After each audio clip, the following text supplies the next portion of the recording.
I thoroughly enjoy the experiments that Lala chooses to include my talents in. Working with Drone Ember was better than I could have ever hoped or dreamed. I do not remember many of the details of the experiments, nor do I wish to remember. I am just pleased that I am of use to Lala. I hope that Drone Ember and I continue to be of use to Lala. I only want what is best for the hive. I will only do what's best for the hive. I only want what's best for the hive. I will only do what's best for the hive.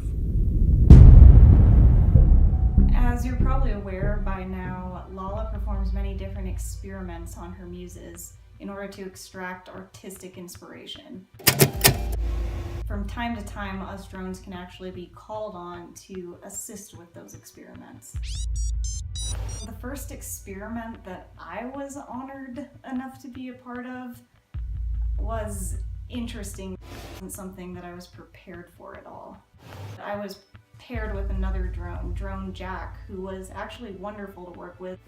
Lala introduced the two of us, then immediately led us to this room full of machines and wires. Inside the room were two muses, who we were commanded to hook up to these machines. When I looked at my muse's face, she had this huge grin as if this was what she had been waiting for her whole life. Lala then locked us all in the room together, and suddenly all of the fluorescent ceiling lights went out. I had absolutely no idea what was happening. And I remember looking over at Drone Jack, and he looked just as uncomfortable as I felt. I mean, I'll be honest though, I was completely past the point of uncomfortable at this point.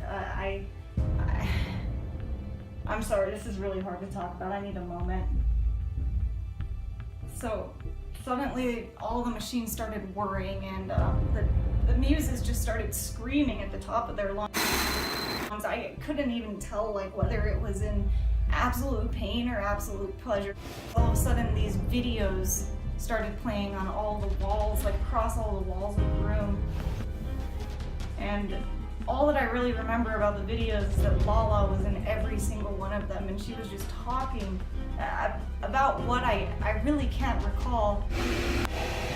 I didn't know how long we were in there. It could have been minutes, but it definitely felt like days with the screaming, the muses' screams, and finally the video stopped and all the lights just suddenly came back on.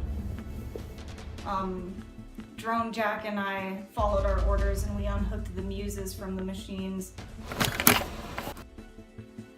The door opened and we were all led out of the room and directed to go to a second room. It was kind of like a police interrogation room. It had a single table and 4 chairs in it.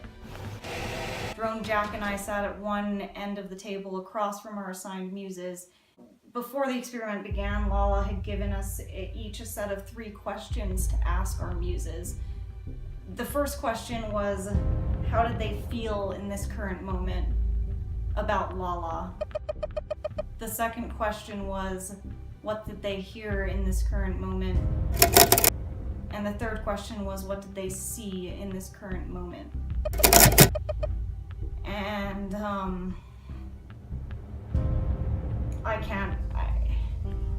the answers that I received from my muse were just disturbing, to say the least, and I will not repeat them here. Lala eventually opened the door and announced that the experiment had ended and that we were all free to go. But the muses didn't move an inch. I still honestly have no idea what type of inspiration Lala drew from the muses from that experiment, and I probably will never know what exactly those machines did. All I can say is that I'm glad that the experiment seemed like it was successful.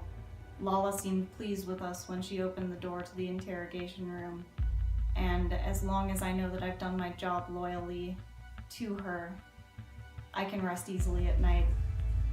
One strange thing that I have noticed is that since that day, every time I close my eyes, the only thing that I can see is Lala.